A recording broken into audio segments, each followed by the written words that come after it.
La crónica. El término crónica proviene del griego cronos, que significa tiempo, y hace referencia a una narración ligada a la secuencia temporal. Consiste en la exposición de acontecimientos con la peculiaridad de la introducción de elementos de valoración e interpretación por parte del cronista. La crónica cuenta una historia, relata. Esta historia se convierte en el núcleo de su eje narrativo, viene a ser algo así como su tesis. De su origen histórico-literario hereda la crónica, atributos que permiten recrear la realidad sin violar la veracidad de los hechos. El escrito de la crónica puede seguir un estilo directo, colorido, anecdótico y desenfadado. Igualmente puede expresar una dura verdad bellamente dicha. El propósito de la crónica no es el de convencer, sino el de conmover.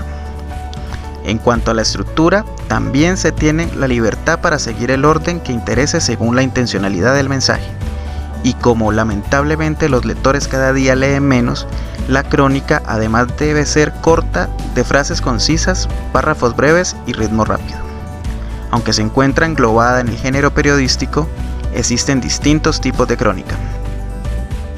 Respecto al objetivo de la crónica es iluminar determinado hecho o acontecimiento, sin acudir a una argumentación rigurosa, formal y directa, sino mediante la descripción de la realidad misma, de algunas pinceladas valorativas y del manejo de factores de tipo emocional. El primer modo de utilizar la crónica fue para realizar relatos históricos por su interesante narrativa. Posteriormente, fue el modelo casi excluyente a la hora de relatar los viajes de exploración de los navegantes europeos en su conquista en el Nuevo Mundo. Finalmente, el periodismo y los escritores se apropiaron de este género difícil de definir y de cultivar. No se puede olvidar que en las primeras décadas del siglo XIX los periodistas denominaban como crónica a cualquier noticia y que a partir de la Edad Media los historiadores fueron llamados cronistas. La riqueza de la crónica radica en la subjetividad que le otorga quien la escribe, mismo que retoma el hecho, lo renueva, lo interpreta, lo llena de detalles y lo recrea bajo la influencia de su mirada.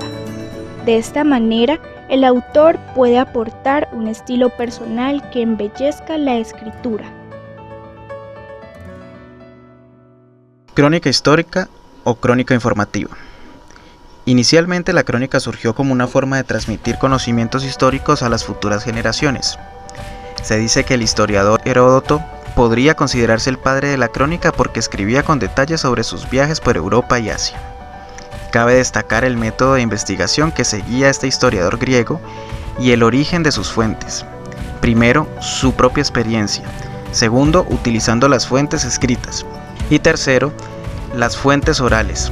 Durante varios siglos este género se relacionó mucho con viajeros que contaban sus historias sobre las otras tierras o personajes históricos. La crónica histórica se engloba dentro de la no ficción. Lo habitual por ello en este tipo de crónica no es entrar en exceso en valoraciones o juicios, sino mantener una postura neutral de los hechos y aportar diferentes tipos de vista. La crónica periodística o de opinión. Quizá lo que la diferencia de la crónica histórica es que en la primera, el cronista es testigo presencial de los acontecimientos vividos y, aunque mantenga la neutralidad en la descripción de los hechos, también pone su mirada personal, su particular visión de lo ocurrido. De la crónica periodística, además de las características comunes de la crónica, como el mantenimiento del orden cronológico, podemos señalar las siguientes características específicas. El autor es testigo presencial u oyente de fuentes fiables, documentales u orales, de los acontecimientos, escribiendo a partir de lo visto y oído. Con frecuencia inicia su narración en primera persona, pero a continuación realiza una descripción objetiva de los hechos. Segundo, el narrador es objetivo en líneas generales, pero al mismo tiempo da una visión y opinión personal de los hechos. Puede interpretar cientos aspectos de la noticia, aunque el objetivo primordial es informar. Tercero, Se centra habitualmente en temas de actualidad que producen un impacto y especial interés en el lector.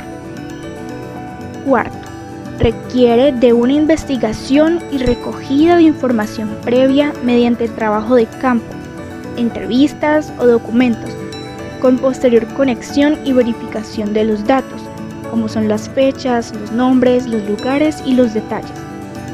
Quinto, la estructura suele ser formal y está marcada por el orden temporal, si bien el cronista puede variar el orden de la narración de los sucesos si considera que ayuda a la comprensión de los hechos. Prioriza matizar minuciosamente los acontecimientos para sacar conclusiones. Sexta, el estilo de la narración es la marca personal que diferencia al autor, que tiene libertad creativa de estilo, pudiendo utilizar un lenguaje figurado. Crónica literaria o interpretativa. Con el tiempo, la crónica adquirió una forma literaria, añadiendo recursos propios de la ficción. En la crónica literaria articula los hechos en torno a un discurso literario en el que la parte subjetiva tiene mayor peso que los datos históricos. Aunque la historia parta de sucesos reales y con frecuencia aporta testimonios reales, el estilo del autor proporciona su valor literario. La línea entre la ficción y la no ficción se diluye y muchas crónicas literarias pueden considerarse como novelas.